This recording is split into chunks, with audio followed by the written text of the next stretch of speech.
Hi, everybody. Welcome back to Basic Gemara Tools. We're on our last and final class. We've been studying for the last few weeks the accidental murderer, and we've been discussing how in Sefer Bamidbar, in Sefer Dvarim, there seems to be a different focus on the description of the issues surrounding the Rotzeach B'Shgaga. And we saw it not only in the chapters in Bamidbar versus Dvarim, we also saw it throughout all the topics that we covered, that I'll review at the end of today's class. This idea that there seem to be two important separate elements, and different commentaries and different sugiyot seem to be stressing one or the other. That the Ir Miklat is really designated, number one, for protection from the Goel Hadam, and that comes out much more strongly in Dvarim, Deuteronomy.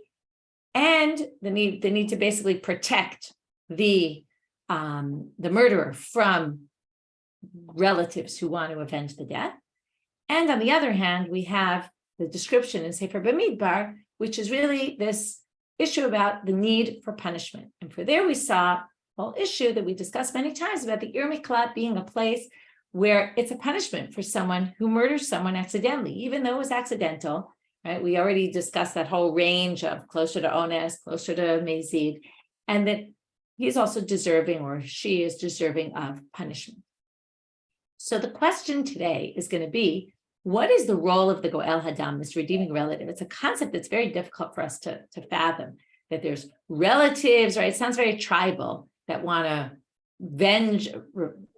take revenge for the death of their relative, and especially if it was an accident. Well, what's their purpose? What's their role?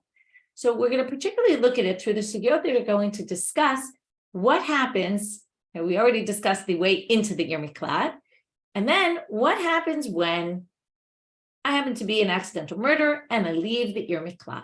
What happens to me then? Is the Goel Hadam allowed to kill me? Is the Goel Hadam not allowed to kill me? What happens at that point? Until now, we've been discussing when things go the way they're supposed to go. But what if things don't go the way they're supposed to go? And then where are the rules? What are the rules? How does this all work? And through that, we're going to understand better what the purpose of the Goel Hadam is. So with that, I'm going to send you to Chavruta. Today is only Gemara. There's no Rishonim, for the most part, other than some Rashi. I wanted to really focus on Gemara and get you brushing up on your skills and learning how to punctuate.